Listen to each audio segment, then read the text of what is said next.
Yeah, so Coach Prime is in the headlines again. He's recommending a lot of his players enter the transfer portal. One of his players, Xavier Smith, told The Athletic, quote, "I was getting mad, tears coming to my eyes. Deion never even tried to get to know me," end quote. Then his son Shadeur weighed in, tweeting, "I don't even remember him to BH." We're going to show a tweet for those watching on YouTube. And yeah. So what do you make of the situation in Boulder? Everything going down there. I just think, objectively speaking, this is an awful look for Prime and his kids. And I think that Deion tweeting publicly, replying to a guy, so Deion tweeted, folks don't hate you because they really don't know you. They admire you in a negative way. They realize they can't be you, think like you, talk like you, or walk in your shoes. That bothers them. Always smile when you see them because that makes them admire you so much more in that negative way. Like, oh, it's a little bumper stickery, but that's decent advice. Kind of exhausting. Yes, but it's fine. Not the tweet. So somebody then replied to him, "Tell your son to stop acting like he's the coldest out there and then put up a 4-8 season." He quote tweets and replies, "He will be a top 5 pick. Where's your son going? LOL, LOL, I got time today." Okay, so that, okay, a little petty, but whatever. So then this happened, right? So then, and I want to make sure I have this correct. So, somebody deleted a tweet. And then Jaheim Ward wrote, "Bruh, you had 38 yards last year. Stop trying to downplay somebody." And somebody quote tweeted him, again, just an anonymous dude. Hold on. It's a Colorado football fan. Quote tweeted him. Maybe is it a fan or a player? No, I think it's a fan. Quote tweeted that guy's stats and said, "Man, go take a seat." This kid, Jaheim Ward, who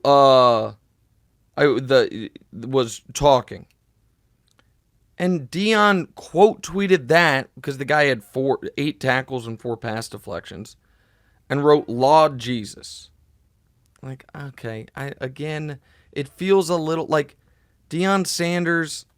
And again, there's a lot about Deion I like a lot. And I think he has good relationships and there's a lot of stuff of him that's really admirable. And I think because of that, people have been afraid to say what's obvious here, which is, Deion, you were born in 1967.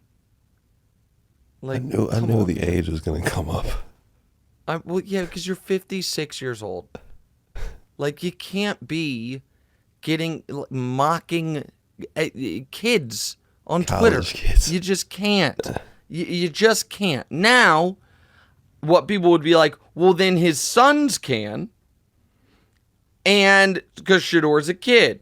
So Shadeur, in response to the guy who was saying basically his heart was broken when Deion said he shouldn't be on the team, wrote, "I don't even remember him, to be honest. Bro had to be very mid at best." That's what Shadeur wrote about a former teammate.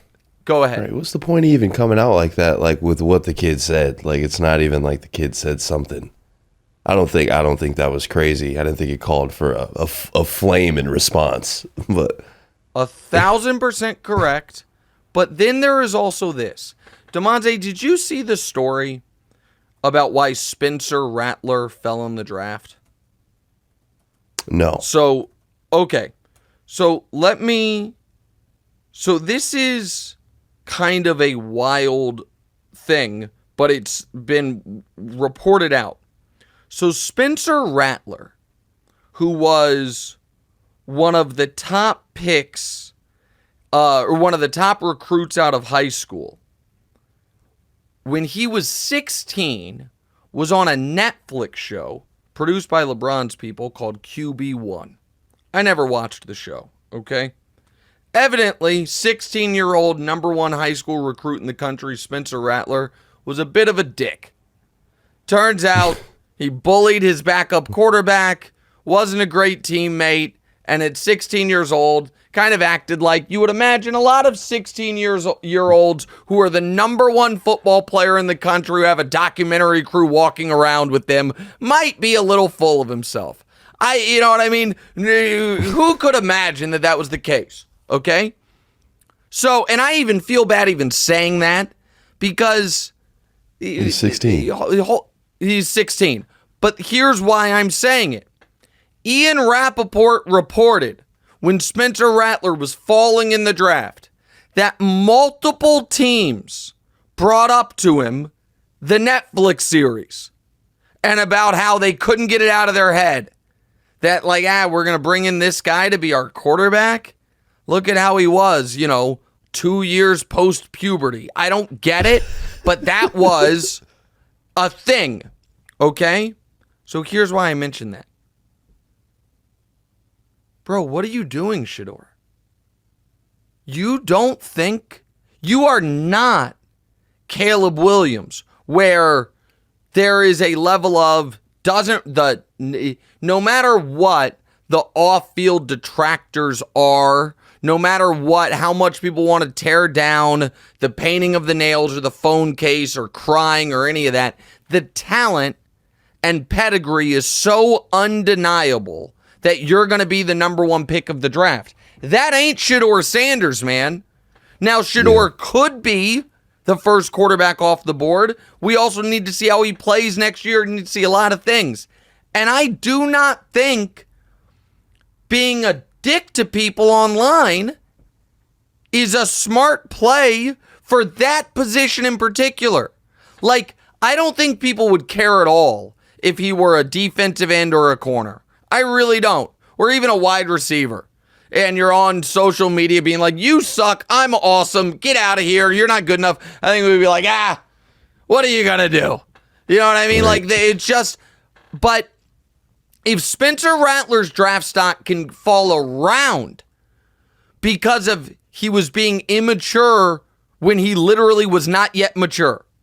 I don't even think it's being immature if you're 16. It's just called being 16.